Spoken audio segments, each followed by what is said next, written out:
OK, alors, on a vu dans les autres vidéos comment résoudre des systèmes d'équations, c'est-à-dire comment trouver le point d'intersection entre deux droites. On a vu qu'il y avait trois méthodes algébriques, la méthode de comparaison, la substitution et la comparaison qu'on utilisait dépendamment du système d'équations qu'on avait là, si les équations étaient données sous la forme fonctionnelle ou générale. Puis après ça, on a vu qu'il pouvait y avoir absolument une solution, donc un point d'intersection entre deux droites séquentes, mais dans le cas de droites parallèles, il y avait aucune solution. Puis s'il y avait, en fait, ces droites parallèles étaient confondues, donc la même équation, en fait, la même droite, ben, il y avait une infinité de solutions dans ces cas-là. Alors, maintenant qu'on a vu toutes ces belles notions-là, on doit les appliquer, évidemment, pour résoudre des problèmes comme celui que je vous ai projeté ici. Alors, ça nous dit, dans une partie de football, l'équipe locale a remporté la victoire. L'écart de points entre l'équipe locale et l'équipe adverse était de 22 points. De plus, l'équipe perdante avait marqué 3 fois plus de points en 10 minutes 18. Elle aurait gagné la marque de l'équipe locale. Alors, il faut savoir combien de points l'équipe locale et l'équipe adverse a marqué. La première étape, ça va donc être d'identifier les variables qu'on va utiliser. Habituellement, on prend les lettres X et Y. Il n'y a rien qui empêcherait de prendre d'autres lettres, mais par habitude, c'est L. Alors, c'est quoi les variables ici? Il faut bien lire le problème. On nous dit l'écart de points, donc c'est les points entre l'équipe locale et l'équipe adverse. Alors ça va être notre X et notre Y. Moi, je vous demande de prendre le premier qui est écrit dans le problème comme le X, parce que ça va uniformiser les démarches. Donc, le premier qu'on nous nomme ici, c'est les points de l'équipe locale. Donc, on va écrire nombre de points marqués par l'équipe locale.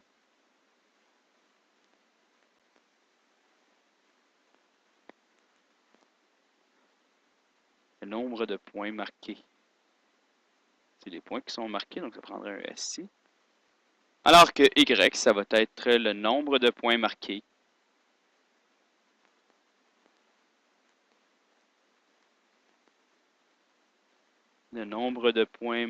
par l'équipe adverse.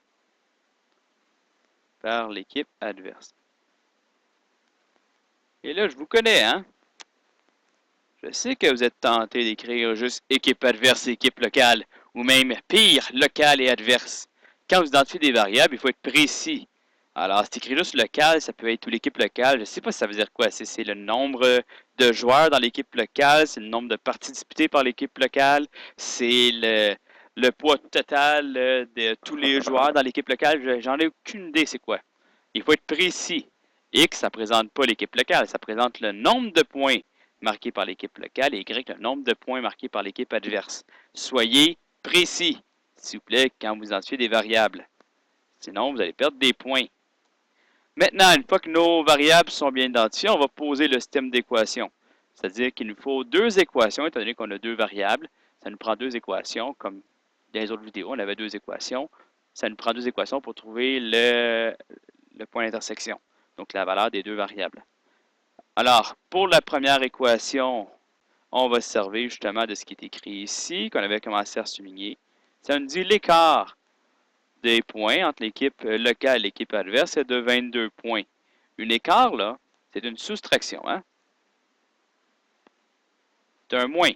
Alors, si je prends le nombre de points par l'équipe locale, puis que j'enlève le nombre de points par l'équipe adverse, il y a 22 points de différence. Alors, X moins Y, nombre de points marqués par l'équipe locale. La différence avec le nombre de points marqués par l'équipe adverse est de 22 points. C'est notre première équation. La deuxième équation, ben, on va avec la deuxième phrase. Alors, absolument, elle va donner deux phrases. Dit de plus, en fait, le de plus, on n'a pas besoin. Si l'équipe perdante, avait marqué 3 fois plus de points 10 minutes 18, elle aurait égalé la marque de l'équipe locale. Donc, ça veut dire que l'équipe locale, ça c'est X, ben, avait marqué 3 fois plus de points. Donc, si je prends mon nombre de points marqués par l'équipe perdante, qui est Y, et que je triple, donc 3 fois Y, diminué, donc moins de 18, moins 18, c'est égal à X. Donc, le nombre de points marqués par l'équipe locale, c'est le triple du nombre de points marqués par l'équipe perdante, moins 18. Ça, c'est notre deuxième équation. Et c'est là la difficulté. C'est qu'avant, dans les autres vidéos, là, on avait déjà le système d'équations posé. Maintenant, il faut que tu le poses toi-même à partir des données d'un problème. Et c'est la partie qu'on appelle la modélisation d'un problème mathématique qui est habituellement difficile. Alors, il faut être capable de prendre les informations comme je viens de le faire, 3 fois plus, 10 minutes 18, ça donne x, et de poser une équation, de former une équation avec les informations du problème. Et des fois, c'est pas évident. C'est pour ça que vous allez faire beaucoup de pratique là-dessus. Donc, x est égal à 3y moins 18.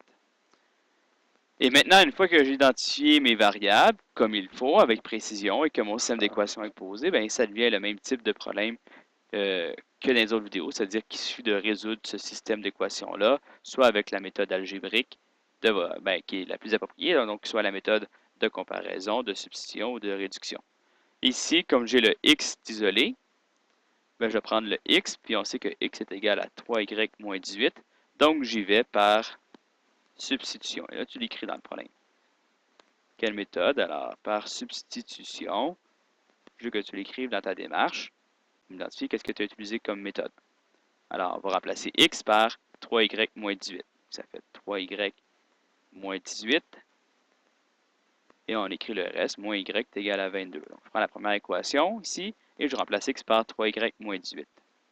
Et là, 3y moins y, ça fait 2y. Moins 18 égale à 22. Je rajoute 18 des deux côtés, ça va faire 40. Après ça, y est égal à 20 points. Et là, maintenant, on a une unité de mesure, on a un contexte, donc on identifie l'unité de mesure. Une fois que je sais qu'est-ce qui vaut y, c'est le nombre de points marqués par l'équipe adverse. On se réfère à ce qu'on avait identifié au début. Bien, il faut trouver x. On va prendre la première équation. X moins y est égal à 22. Donc, x moins 20 est égal à 22. Alors, x vaut 20 vaut 42 points.